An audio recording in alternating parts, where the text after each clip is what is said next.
રામ રામ મિત્રો. હમણાં તો આપણે કેટલા સમય છે વિડીયો નહોતો બનાવ્યો. તો આપણે ઘઉં કાઢીને મગ વાવ્યા.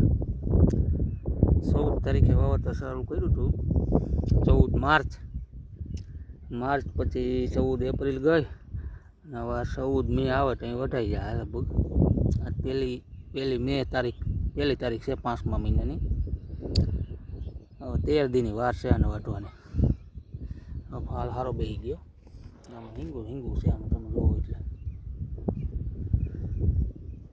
2 મહિનામાં પૂરું થઈ જાય બધું. પારે તો હિંગું થવા માંડી જાવ. આ અઠવાડિયામાં પાકી જાય. વઢાય હવે 12-13 દીમાં વઢાઈ જાય. હા તે સારી થઈ ગઈ. અમુક તો આવી પાકવા માંડી હિંગું. કાળી થઈ ગઈ આમ અમુક જો એવી કાળી થઈ ગઈ. એટલે હવે 10-12 દીમાં તો હવે વાત પડી જાય મગના. મગ બહુ સારા છે બધી. ફાલ બાલ ને હિંગુ બિંગુ નું છે. આ બિયારણ છે ખમા ખોડલ વાળાનું. ઓઈલી સંજયભાઈ અગ્રુ નથી લેવાતા. સંજય નથી શિવ શક્તિ અગ્રુ.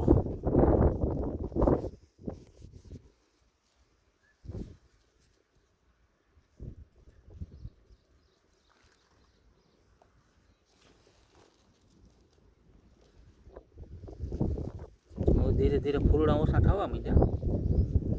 હવે હિંગુ વધારે છે.